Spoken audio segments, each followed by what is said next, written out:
certainly his supporters are. Let's go to Katie Silva, who's at their headquarters now. Katie.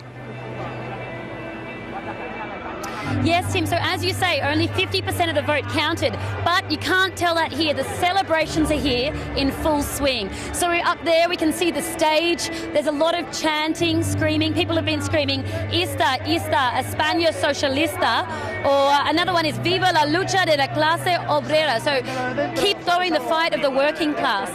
Now, we're here in an area of Madrid that's actually one of the richer areas. Moncloa is the suburb, but it's here, it's home of PSOE. It's been a long-term home of PSOE, which is sort of the centre-left party. Now I can speak to some supporters.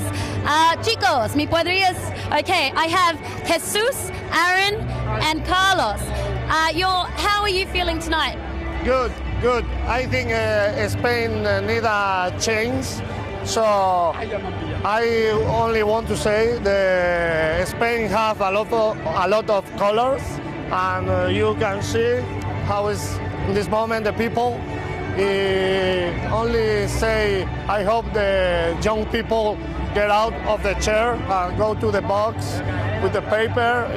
We need the change, I hope. But is it a bit early to be having such big celebrations? Because Senor Sanchez, he still needs to form a coalition. There's still a lot of conversations to go on, but you couldn't tell that here.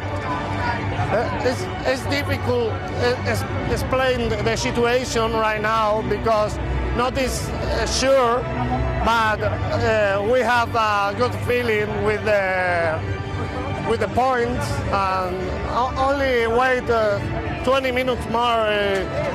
Sure, Pedro is the new president with help with Podemos. Okay, well, thank you very much. We can hear a lot of optimism. We can hear a lot of optimism that perhaps Senor Sanchez may be able to turn what is looking, as you say, it's 50% of the votes counted, what is looking like it could be a very good night for PSOE. But as we say, there's still a lot of votes to be counted. And then afterwards, Tim, a lot of wrangling to be had. But we're standing by here waiting for Senor Sanchez to speak, hopefully soon.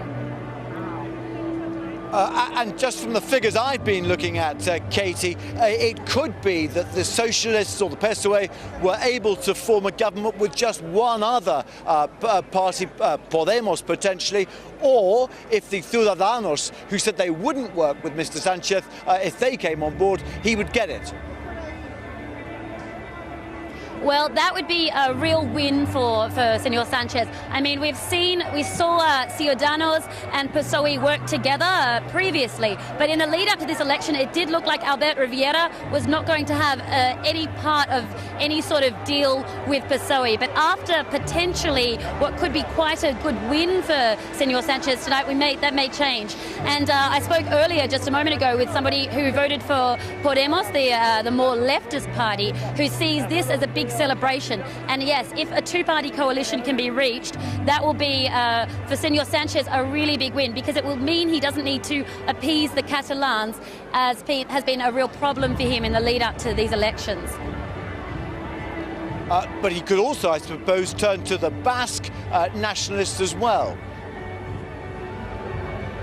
Yes, I mean, as you say, there's a lot of options. And there was a lot of options even in the lead up to this election. We saw, for example, on the right side, a potential coalition of, 3 different parties. There's the Basques, we have the Catalan separatists, there's Podemos, there's Ciudadanos. There are so many sort of potential variations and permutations that could come about as a result of this.